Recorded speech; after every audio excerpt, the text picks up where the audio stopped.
is a very, very, very special person. She was here last year, and she just was amazing. She's amazing as a speaker and a human being. She is an incredible spiritual life coach. She has a podcast that we have her advertisement here somewhere, right here. She's just an incredible speaker, and when I met her, I told her, I see you standing in front of a lot of people in a white room. It's a little awkward, but I want to bring to the stage, for your pleasure, Kelly Wong.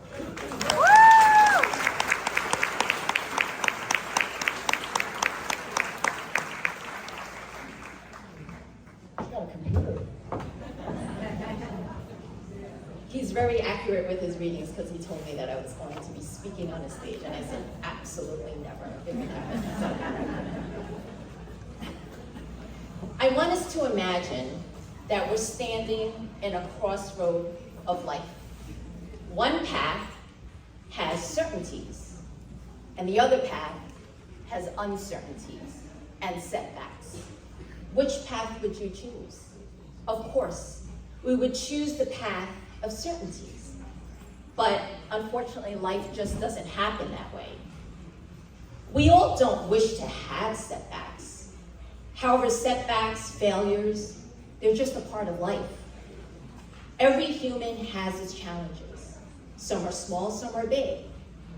Some are fixable, some are not. And because we know of the pain that is associated with setbacks, that's when we become afraid of failure, or we're afraid to make decisions because we're afraid that things just won't work out. Now, what many of us are not able to see is that most of our setbacks can truly be blessings. And today I want to share two personal stories about setbacks that happened to me. My first story is of a business venture. In 2016, I had started to work with a fitness trainer. And he wanted to build this facility and wanted me to be a part of it. I was sold into the belief that it would take off because he had once succeeded before. I started to teach there, and I became so passionate about it that I actually invested quite a bit of money into it. Unfortunately, it went south. He was in personal financial distress, and he had to close the place down. He was also not in any position to return my investment. I felt foolish. I felt embarrassed because I never had anything in writing. So that being said, I ended up losing thousands and thousands of dollars of money that I'll never get back. And for quite some time, I was losing a lot of sleep over it. And I remember I spoke to Paul, and I was just so stressed, and he said, every failure carries a blessing. You must first need to forgive this person, and you also need to find a way to release in order to get something back. Now, as you can imagine, that's really hard to do when it comes to money. I mean, what was that silver lining? What was that blessing? Now, if you recall, I said that I was teaching there. Well, when I was teaching there, one of my students had knee issues, and she would roll up her yoga mat or towel, and she would kneel on it. And I said, there had to be something else out there that's better than that. So a year later, I started my own business, and I started to sell this. This is a knee pad to be used for kneeling, meditation, for yoga. Now, fast forward to 2020, with the help of my family who's here today, we made these videos and we put them on Facebook and Instagram, and I sold out during the pandemic because everybody was buying exercise equipment because they were working out from home. So what's the blessing there? The blessing is that I created a business, which is now going on 6 years, because of that failed venture.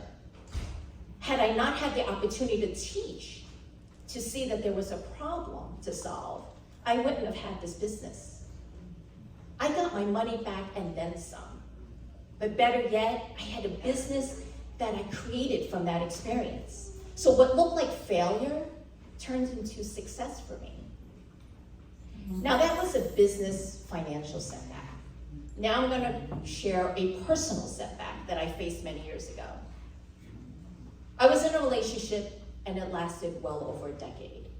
We weren't married, but we were living together. And it was the longest relationship that I ever had, and I did cherish it. And over time, I knew it was time for us to part. But I had a hard time letting go because I couldn't accept that the relationship failed. And he truly was my best friend at the time. And I wasn't ready to let go of that either. I pretty much exhausted all my options. And I had to figure out a way to end things because I knew he wasn't going to. So I said to myself, I'm gonna find a roommate so that he would have no choice but to leave, and then there would be no options. So now how did I go find a roommate? So at the time, I did something which I advise none of you to do, which is to find a roommate on Craigslist. But at the time, it was relatively safe. I happened to have seen an ad for a nurse. She was looking for a place to rent. So we met, we clicked, and she became my roommate. And that resulted to the end of my relationship. Now, of course, I was devastated from the breakup. It was hard. It was really hard. More so because I did a very stupid thing. I stayed friends with him on Facebook. Yes, good old social media. Don't tell me that none of you look up your exes on social media. Now, I don't have to tell you what happens next. You end up seeing things that doesn't really help you get over the pain. And I saw things that devastated me. So let me go back to the nurse. Don't forget, I found her on Craigslist. It's important later, I'll tell you why. Believe it or not, we became friends. And one day she came back home and she said, I went for a reading and this medium was incredible. Guess who that medium was?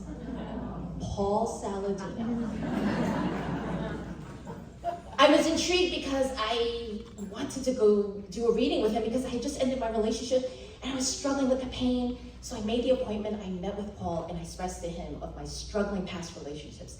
And I'll never forget what he said to me. He said, you are the Mother Teresa of all dysfunctional men.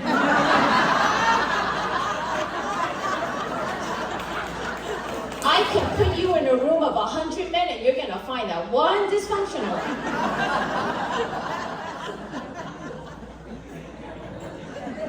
Now that was many years ago. And today I stand in front of you all speaking at this seminar. This, right here, right now, this is the blessing. I am speaking at Paul Saladino's event. Now let's review, how did I get here? How did I end a relationship to finding a nurse on Craigslist to become my roommate to tell me about Paul, who's now my coach, and now I'm standing in front of all of you. Woo! Woo!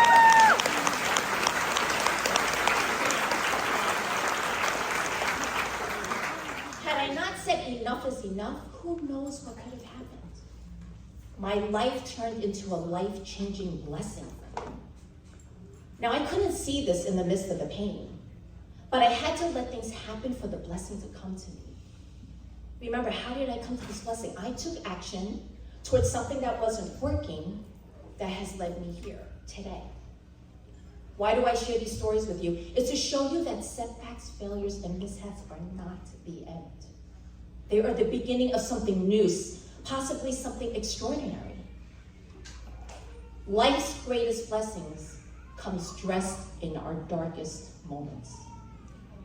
What might seem like a loss today might be setting you up for a more significant tomorrow.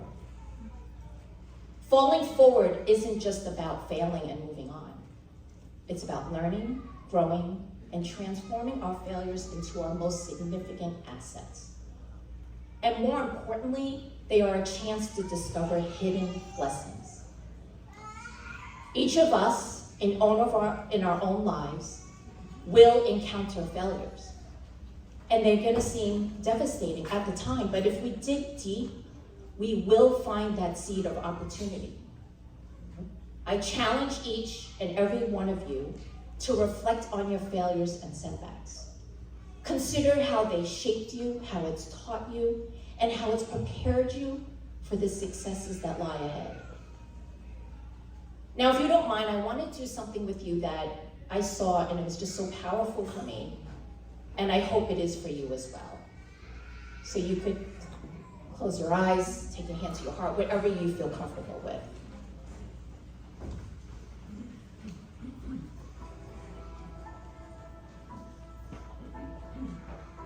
I want to make a pledge to you because we are not perfect. Life is not perfect. So as I say these words, this is meant for you to say to yourself. Let's make this commitment together, right here, right now.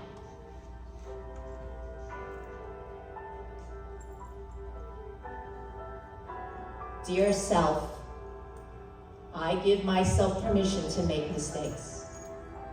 These setbacks are learning opportunities, guiding me towards my true path. Dear self, I need to be gentle with myself, understanding that failure is part of the human experience. I forgive myself, and I move forward with grace. Dear self, I trust in my journey, knowing that failure is not a reflection of my worth. From this day forward, I am choosing the suffering that leads me forward. Dear self, I give myself the space to make mistakes as they are part of my plan. It is in these moments I find strength, resilience, and a deeper understanding of who I am. Dear self, I am not my failures. I am the courage that tries again and again and again. I am the wisdom that learns, and I am the compassion that forgives. Dear self, no more playing it small, no more waiting, because it is time for me to start creating. Dear self, I embrace my true self, recognizing that I am a blessing in my own life and in the lives of others. Dear self, I believe in myself and my journey even when I fall, because I am the hero of my story, rising above it all. Thank you for letting me pledge with you. There's a version of you that you have not met yet, and that you is the greatest you. Remember, never be afraid to fall, because it is in the falling that we often find our wings. Thank you.